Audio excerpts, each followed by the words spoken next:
Brad Paisley will be at the Blue Cross Arena Saturday night, but first, he has a job to do. Yeah, he is once again paired with Carrie Underwood to host the CMA Awards. They are on tomorrow night here on ABC. And Evan Dawson talked about the awards and about touring and about a whole bunch of stuff with them by satellite. And he caught them in the middle of, well, having some fun.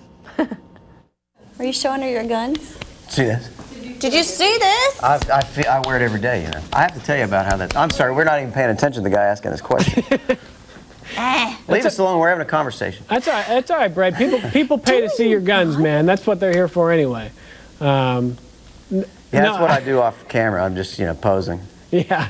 Well, you guys are in a little bit of a routine together now. I'd love for you both to just tell us what it's like going on 3 years now doing this. You having fun with it?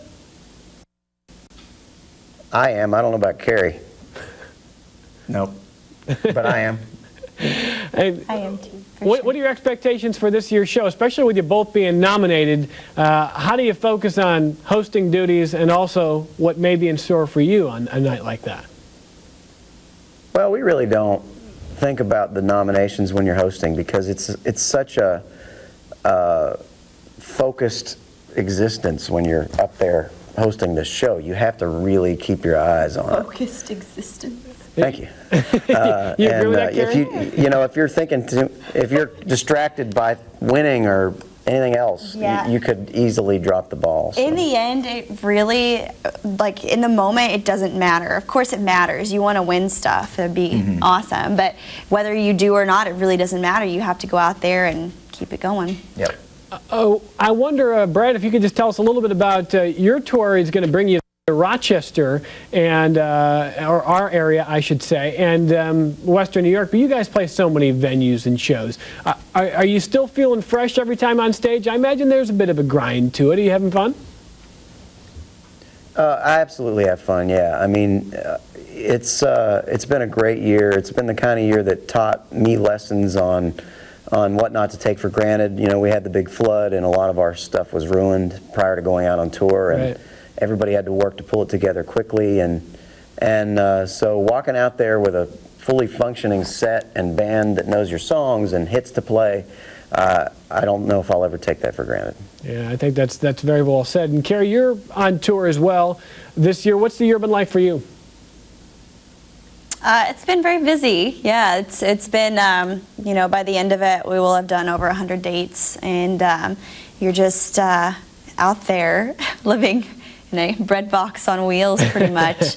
But we do it because we love it, and every time I'll think this as I'm like going up on the lift and people are screaming and there's like lights and stuff. I'm like, another day at the office. It's just, that's so cool that that's what we do. It really is. Yeah, and I was reading, I see your face on the Idol promos. They're doing another season. I was reading an interview with Kelly Clarkson, and she said after you win a show like Idol, there's so many opportunities to do so many things that you probably shouldn't do or don't want to do, and you've got to learn to say no. Have you been in a position in your career where you've said, look back and say, I am glad I didn't do that? Are there certain things that, because you've really been true to what you wanted to do as an artist. I think people appreciate that about you. Do you look back and say, boy, this would have been stupid to do this or that?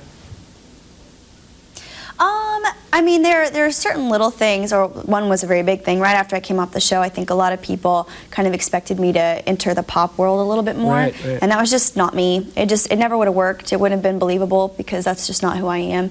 And even the decision to leave songs as they are and not change them to make them fit onto top 40 radio. I'll never regret any of those decisions that I've ever made.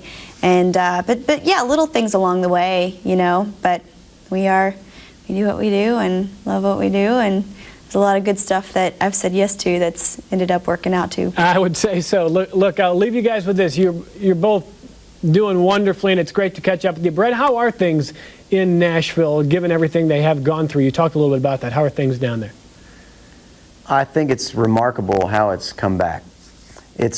The city is you wouldn't, if you came here to visit, or if you just wouldn't know anything ever happened, and it's really admirable the way that everybody pulled together, and really proud of it as a town, And anybody that's thinking about it should visit, because it's back and better than ever. I know you guys both have a lot of people to talk to around the country. We'll let you go. We'll see you at the CMA, and Brad, we'll see you here in our area, Western New York, soon. Looking forward to that. Thanks to you both for your time. Me too. Thanks a lot. Thanks.